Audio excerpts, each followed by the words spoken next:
Everybody has a nice sleep. Watches are taken, but there is nothing on this island as far as life is concerned. It's just you guys. And there's nothing swimming to this island because it would have to get past capital T, capital P, the problem. So We can't have that now, can we? No. Excellent. No. I love being safe.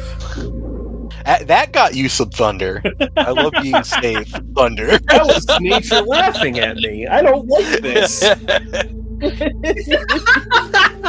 I think that was once again nature implying that I'm the bad guy. Like, that's what that felt like. This motherfucker says implying like he isn't overtly the bad guy. Just trying to do a nice thing for my friends. We all have an adventure together, and I'm the bad guy.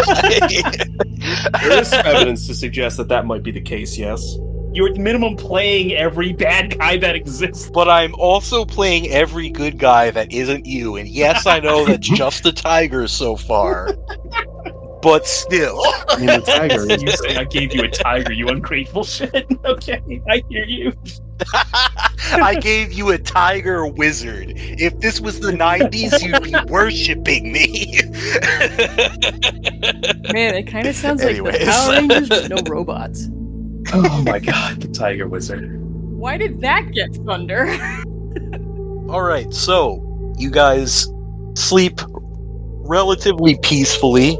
Ricardo has some bad dreams about being trapped in the water with large, murky shapes swimming about. Yeah, not gonna lie. But it's as good as it's gonna get after that kind of trauma. I'm gonna be thinking about that when I'm well out of the valley, so it's all good. You're gonna be raving about that when you're in the fucking home. When everyone wakes up in the morning, it is drizzling out, and it looks like it's fixing to be a proper storm. You know what's... I wonder if we can use this for cover, if it storms proper. But then we'll have to be swimming in... And then his eyes squint and goes, but then we have to swim in the rain. Ricardo frowns. Well, it's not like we'd get any wetter. I suppose that's true. Alright, let's check out this cursed sword and see if it doesn't kill me. Yeah, I'll head with. Coming, Cole. I'll go with you too. I would like y'all expertise before I touch something in this godforsaken place. You said it was glowing blue, or there was a blue sheen to the sword, is what you said? The metal has like a blue tone to it. Got it. Okay. Faint blue. Alright, so you make your way toward the cliff and you climb up onto the rocky pedestal. There's more than enough room for everybody For those up keeping here. score at home, there is a reason why I'm in a quarry fish game. You don't immediately jump on the first piece of real weaponry that you've been given the entire game. Anyway. I mean, you shouldn't be doing that in any game where there's sketchy stuff going on. Some people let you let it slide. Anyway. I like to live dangerously. Alright, Same. so Or die dangerously. Live by the dice, you die by the dice. the gray, miserable weather, the drizzle coming down on top of this rocky pedestal, there are just a bunch of old bones, and in the center there is a large human skeleton. As I said, it is holding this strange-looking metal sword. Does that metal mean anything to you guys? Or Cole, are you feeling anything? It certainly does not look like normal iron or steel. That much is free, but it would have to be more closely examined to figure out exactly what's happening. I'll start to get close. Like, you might want to just get ready in case this is some elaborate trap. And I'll start making my way towards it. I'm poking at the bones with my quarterstaff. Octomer, do you want to peep game on the bones? Yeah, I was just gonna say, you want to tell me something about those bones? Sure. Difficulty 3, because they're scattered and several of them are shorn through... We looking at survival or like lore? Lore, yeah, it was survival or lore, whichever... You know what? No, this is more Would of a you lore like thing. some You're right. support in that You're right. matter as I poke at the bones with my quarterstaff to try and get them sandy? No, why don't you just take the roll? I have 0 lore. Yeah. I got 2. How about we do it this way? Octomer tries to piece together a complete skeleton Okay. with his survival expertise. And Phaedra will direct where he is unsure. So, Phaedra gives October a bonus die, and he'll make a survival check, and then we'll see what we can figure out from there. So survival plus 1 die is what's happening right now from Altimeter. Yes. starting at 3 dice, and it is a difficulty 3 test. I'll just spend 2 momentum. Okay. So that puts me up to 5 dice. Okay. That's 5 successes with a wait, no, Ooh. is that- You got both. Only it's 4 successes with You got a complication With a complication. and a critical success. Gonna ask what that color meant because we don't see it very often. Yeah, blue means you got both a critical success and a critical failure. All right, well, what happens now? That's a super good question.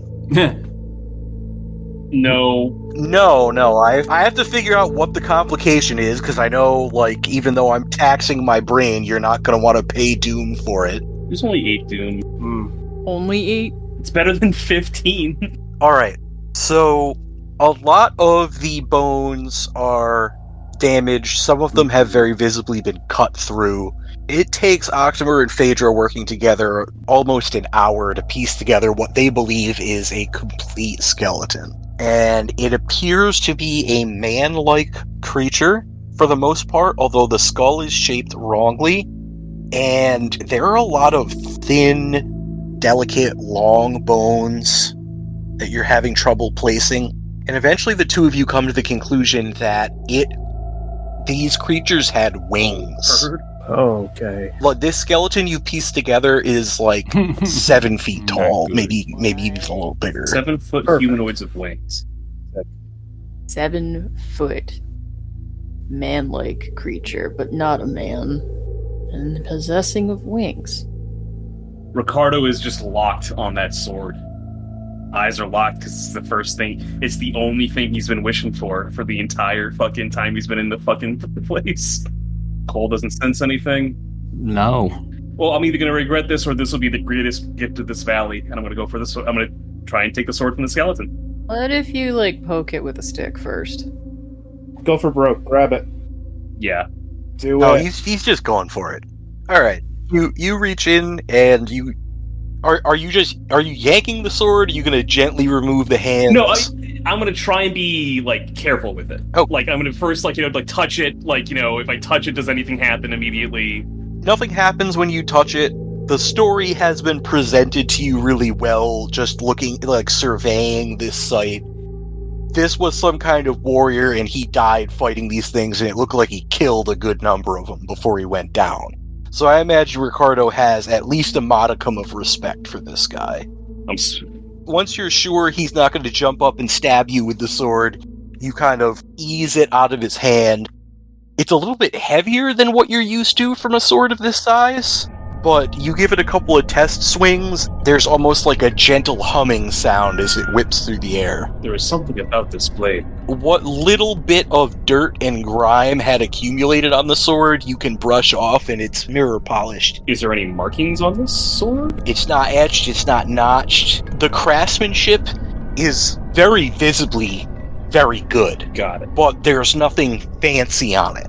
It's more like a master craftsman was making a blade that can speak for itself. He didn't need to cover it A with marking or his shit. Got it.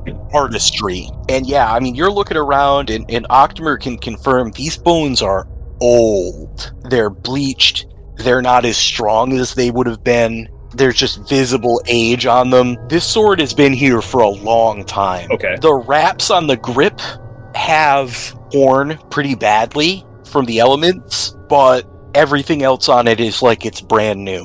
While with I'm taking it, I'll turn to the scale. Goes, I think I need this more than you do, my friend. But thank you. I don't know if there was a Zingaran form of respect or anything like that to send to the dead, but It turns to snakes and you die. who knows? You sketch a little bow. There isn't really a scabbard left. Mm-hmm.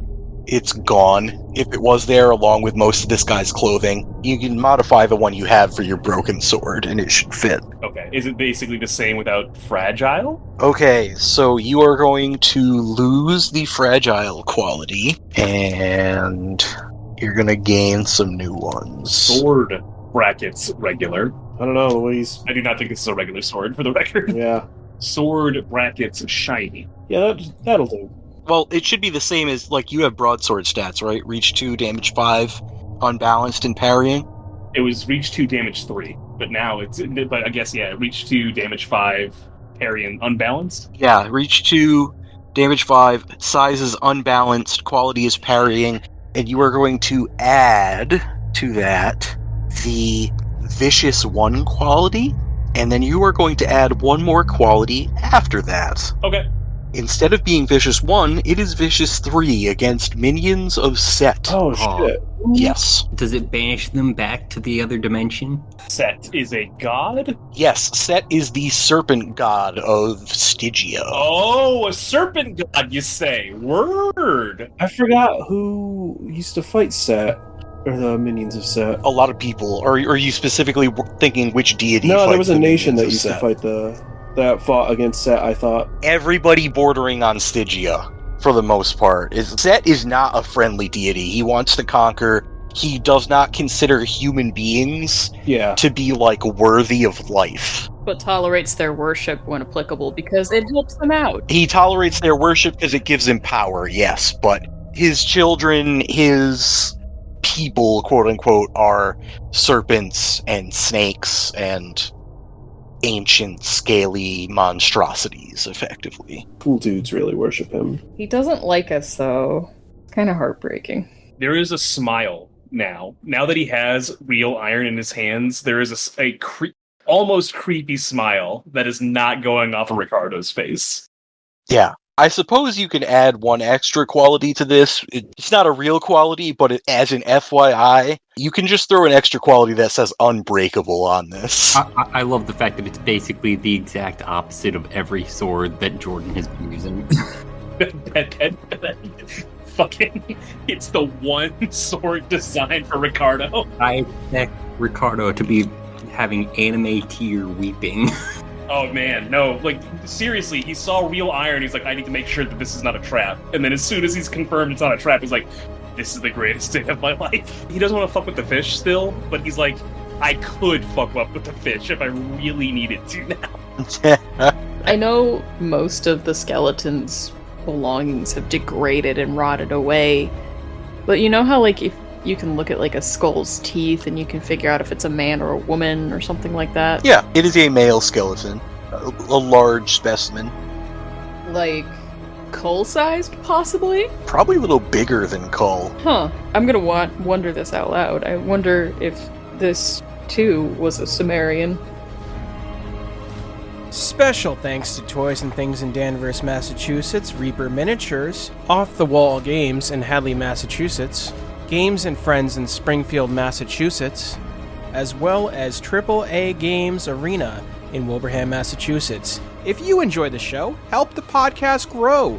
Give us a follow on Twitter at LordsBroken, join the community Discord, and maybe consider offering a small tribute to the old ones on our Ko-Fi. All these links and more can be found in our link tree at linktr.ee/thebrokenlords. Thank you.